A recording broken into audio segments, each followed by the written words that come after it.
Hello friends, welcome to our YouTube channel New Sunshine, जहां हम सीखते हैं कुछ बेहतर। तो फ्रेंड्स, कल मेरी तबीयत ख़राब थी जिसकी वजह से मैं कल सीडीपी की सीरीज़ नहीं ला पाई थी, उसके लिए सॉरी।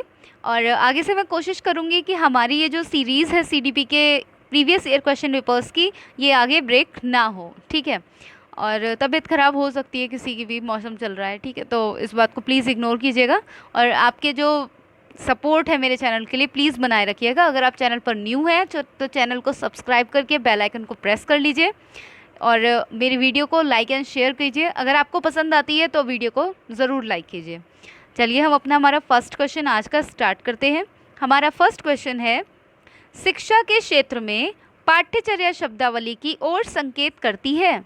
शिक्षा के क्षेत्र में पाठ्यचर्या शब्दावली की ओर संकेत करती है। सबसे पहले ये समझना बहुत ज़रूरी है कि पाठ्यचर्या क्या है। एक तरफ होता है पाठ्यचर्या, ठीक है, और एक होता है पाठ्यक्रम।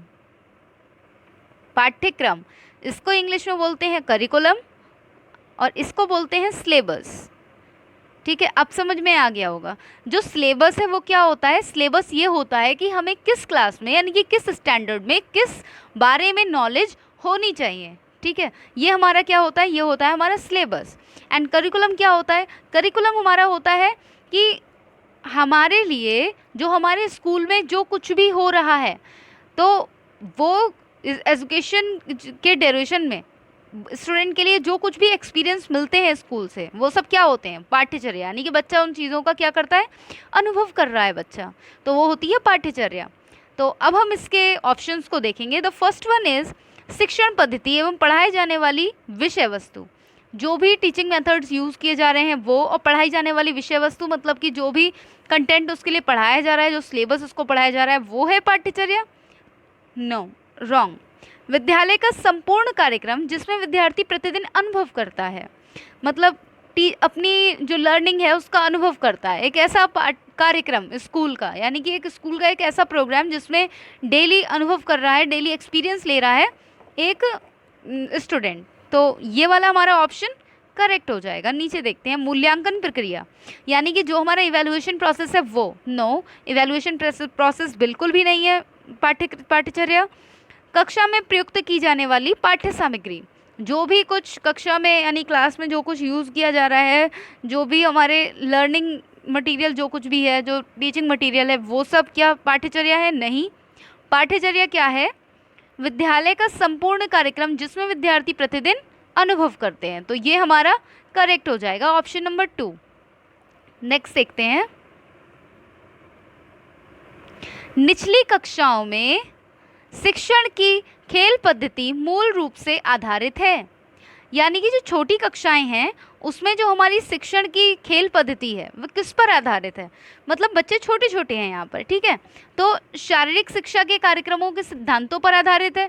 भाई छोटे छोटे बच्चे हैं तो शारीरिक शिक्षा के जो कार्यक्रम के जो सिद्धांत हैं आप वो तो नहीं देने लग जाएंगे ना उनके लिए, तो ये रॉन्ग हो गया। शिक्षण पद्धति के सिद्धांतों पर, यानी आप उन्हें सिखाने लग जाएंगे, शिक्षण पद्धति के जो भी सिद्धांत होते हैं क्या उन पर आधारित है? शिक्षण पद्धति आप उन्हें सिखाने लग जाएंगे? नहीं, ये भी रॉन्ग हो गया। विकास एवं वृद्धि का मनोवैज्ञानिक सिद्धांतों पर, बच्चा छोटा है, यहाँ पर क्या हो रहा है? उसमें वृद्धि और विकास ये दोनों चीज़ें हो रही हैं, तो इनके मनोवैज्ञानिक सिद्धांतों पर आधारित है। खेल विधि मूल रूप से इन्हीं पर आधारित है। शिक्षण के समाजशास्त्रीय सिद्धांतों पर, तो भाई समाजशास्त्रीय सिद्धांत यानी कि जो सोशियोलॉजिकल थ्योरीज है, उसकी सोशियोलॉजिकल प्रिंसिपल है, उन पर कैसे अभी हो जाएगा? क्योंकि अभी बच्चा बहुत छोटा है, साफ साफ लिखा हुआ है निचली कक्षाओं में। तो निचली कक्षाओं की अगर हम बात करें तो हमारा ऑप्शन नंबर 3 एकदम करेक्ट हो जाएगा, ठीक है। चलिए नेक्स्ट क्वेश्चन देखते हैं। ओके, एक बच्चा अतीत की समान परिस्थिति में की गई अनुक्रियाओं के आधार पर नई परिस्थिति की अनुक्रिया करता है। यानी एक बच्चा है, अतीत में उसने कुछ काम किया, यानी कि पास्ट में उसने कुछ काम किया है, समान परिस्थिति में उसने वो काम किया था, अनुक्रियाओं के आधार पर नई स्थिति के प्रति अनुक्रिया कर रहा है। अब वो यह किससे संबंधित है? यहाँ पर 4 नियम दिए गए: सीखने का सादृश्य नियम, सीखने का प्रभाव नियम, सीखने की प्रतिक्रिया का अभिवृत्ति नियम, सीखने का तत्परता नियम। अब यहाँ पर जो करेक्ट ऑप्शन होगा वो होगा ऑप्शन नंबर सेकंड, सीखने का प्रभाव नियम। उस पर क्या हो रहा है, प्रभाव हो रहा है, उसने जो कुछ भी पहले सीखा उसका क्या हो रहा है, प्रभाव हो रहा है। तो सीखने का प्रभाव नियम अतीत की समान परिस्थितियों में की गई अनुक्रियाओं के आधार पर नई स्थिति के प्रति अनुक्रिया करता है। हम नेक्स्ट देख लेते हैं, इसका ऑप्शन नंबर सेकंड बिल्कुल करेक्ट होगा। नेक्स्ट देखते हैं, डिसलेक्सिया किससे संबंधित है। पूरी लर्निंग डिसेबिलिटी से रिलेटेड एक पूरी वीडियो बना दी गई है। अगर अभी तक आपने अगर उस वीडियो को नहीं देखा है तो आप जाकर पहले उस वीडियो को देख लीजिए, और मैं उसका लिंक आई बटन में दे दूंगी, तो प्लीज़ आप उस चीज़ को देख लीजिएगा जाकर। डिसलेक्सिया किससे संबंधित है, मानसिक विकार से संबंधित है, बिल्कुल भी नहीं। गणितीय विकार से संबंधित है, नहीं। व्यवहार संबंधी विकार से है, नहीं। पठन विकार, बिल्कुल करेक्ट। डिसलेक्सिया यानी कि बच्चा पढ़ नहीं पा रहा है यहाँ पर, तो क्या होगा उसको, पठन विकार, यानी कि उसमें रीडिंग डिसऑर्डर है। ठीक है, उसमें कौन सा डिसऑर्डर है, रीडिंग डिसऑर्डर। तो रीडिंग डिसऑर्डर के लिए क्या हमारी डिसेबिलिटी थी, रीडिंग डिसऑर्डर के लिए जो डिसेबिलिटी थी वो थी डिसलेक्सिया। ठीक है, और अब हम नेक्स्ट देख लेते हैं, फिफ्थ क्वेश्चन, विशेष आवश्यकता वाले बच्चों को शिक्षा उपलब्ध कराई जानी चाहिए। विशेष आवश्यकता वाले बच्चों को शिक्षा उपलब्ध कराई जानी चाहिए, किसके साथ कराई जानी चाहिए, ये क्वेश्चन है। ऑप्शंस हैं, अन्य सामान्य बच्चों के साथ, जो अन्य सामान्य बच्चे हैं उनके साथ कराई जानी चाहिए। विशेष विद्यालयों में विशेष बच्चों के लिए विकसित पद्धतियों द्वारा, जो विशेष बच्चे हैं, जो स्पेशल चाइल्ड्स हैं, उनके साथ स्पेशल स्कूल्स में। विशेष विद्यालयों में जो स्पेशल स्कूल्स होते हैं उनमें। विशेष विद्यालयों में विशेष शिक्षकों द्वारा, किसके कहाँ इन्हें कराई जानी चाहिए। तो विशेष आवश्यकता वाले बच्चों को अन्य समान बच्चों के साथ जो है उनकी शिक्षा करानी चाहिए। इनके विकास के लिए विद्यालय के वातावरण और शिक्षकों का इनके लिए जो बिहेवियर है उसको सुधारा जाना चाहिए। और जो मतलब जो लोग मेंटली थोड़े से बैकवर्ड हैं, जो स्टूडेंट्स, शिक्षकों को उन पर भी एक इम्पॉर्टेंट उन पर ध्यान देना चाहिए, है ना, क्योंकि वो लोग क्या हैं, मानसिक रूप से पिछड़े हुए हैं अन्य बच्चों की अपेक्षा, तो उन पर जो है ध्यान देना चाहिए बच्चों के लिए, है ना। तो इसका जो करेक्ट ऑप्शन होगा वो होगा अन्य सामान्य बच्चों के साथ। अब अगर आप बच्चों को अगर इनमें शामिल कर देंगे तो बच्चा क्या होगा, खुद में हीन भावना पैदा करेगा, वो कुछ सीख नहीं पाएगा। लेकिन अगर वो अन्य समान बच्चों के साथ रहेगा तो उसमें सीखने की एक बहुत अच्छी कला विकसित होगी, वह भी दूसरों की तरह करना सीखेगा और वह बच्चों के साथ और आगे बढ़ने में उत्साहित महसूस करेगा। ठीक है, नेक्स्ट क्वेश्चन देखते हैं, आकलन को उपयोगी और रोचक बनाने के लिए डैश के प्रति सचेत होना चाहिए।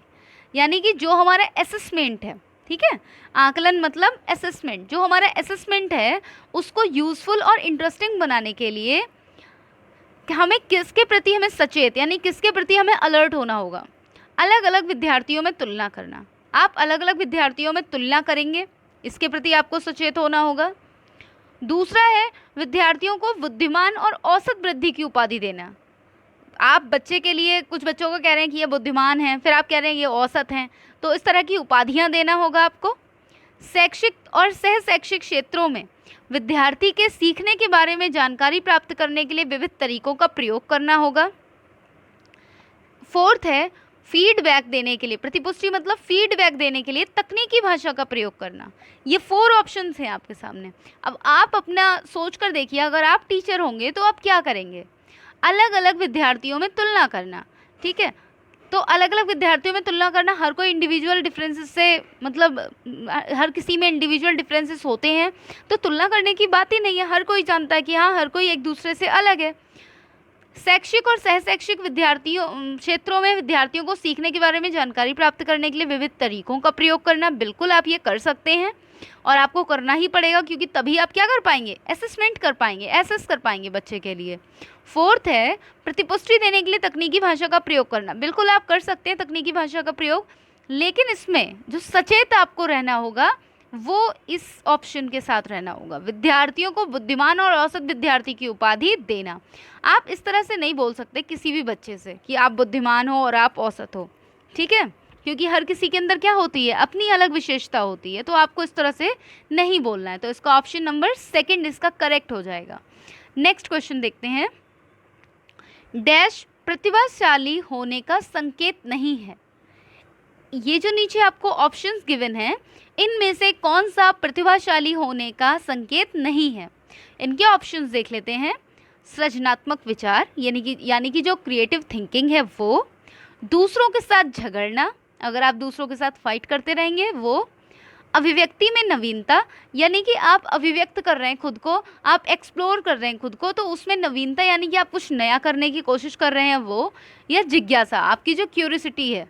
तो इसमें ये सभी गुण हो सकते हैं प्रतिभाशाली छात्र में, यानी प्रतिभाशाली होने के लिए ये तीनों गुण आवश्यक हैं। बट दूसरों के साथ झगड़ा करना ये बिल्कुल गलत है। अगर आप दूसरे के साथ झगड़ा करेंगे तो आप प्रतिभाशाली और बुद्धिमान नहीं कहलाएंगे, ठीक है।